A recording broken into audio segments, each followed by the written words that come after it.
जी शरद sir, आगे बढ़ते हैं हमारे अगले सेगमेंट की तरफ। तो जो हमारे पोजिशनल और स्विंग ट्रेडर्स हैं सर, आज उनके लिए क्या है सर, और कौन सा स्टॉक आज आपकी फोकस में रहने वाला बिल्कुल। तो देखिए, मैं है? कोशिश ये करता हूँ कि दर्शकों को ज्यादा से ज्यादा ट्रेड्स मिले। तो देखिए, वो स्टॉक्स डिस्कस करता हूँ जो यहाँ लंबे टारगेट्स होते हैं, और कैश में भी आप उसको ले सकते हैं, फ्यूचर में भी ले सकते हैं। तो ऑप्शन वाला भी ट्रेड मैं उसी तरह से आपको देता हूँ।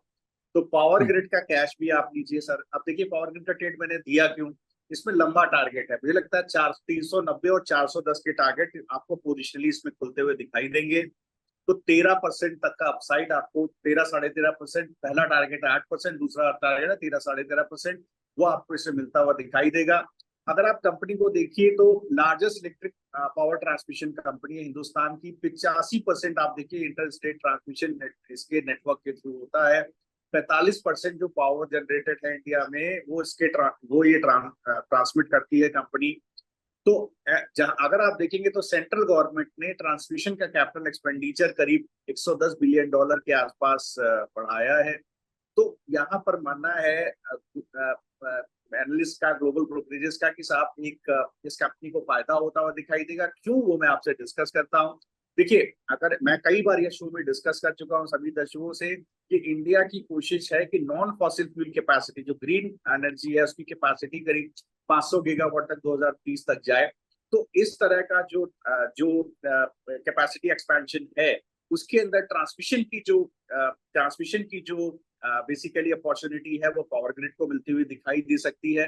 तो एनर्जी स्टोरेज और ग्रिड कनेक्टिविटी के फील्ड में पावर ग्रिड को फायदा हो सकता है।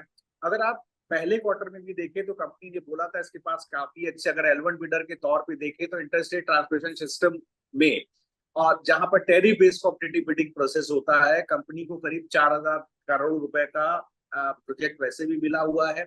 और 10 में से 6 प्रोडक्ट जहां इसने बिडिंग की है, इसको मिले हैं, जिसमें 7,000 करोड़ का टोटल टैरिफ है। और कंपनी को करीब 70%, 5,000 करोड़ के आसपास का सीधे सीधे इसके अंदर मुनाफा आता हुआ दिखाई देगा। माफ कीजिएगा, टॉप लाइन आता हुआ दिखाई देगा। क्योंकि ये लंबे प्रोजेक्ट्स होते हैं जो पावर ग्रिड जैसी कंपनियां एग्जीक्यूट करती हैं, इसकी ऑपरेटिंग साइकिल थोड़ी लंबी होती है। तो ये जो रिवेन्यू जनरेशन है और मार्जिन में परकुलेट करेगा, ये थोड़ा समय लेगा, लेकिन स्टॉक प्राइस में डिस्काउंट होता है। तो आप बिल्कुल इसको खरीदिए। मुझे लगता है धीरे धीरे 390 410 की ट्रेजेक्टरी में जाता हुआ दिखाई देगा। एक स्टॉप लॉस लगाइएगा 340 के पास। अभी भाव है 363, 357 की डिप तक बिल्कुल खरीदिएगा, क्योंकि डेली चार्ट्स पर ओवरबॉट है, लेकिन वीकली चार्ट्स पर अभी काफी स्ट्रेंथ इसमें बाकी है।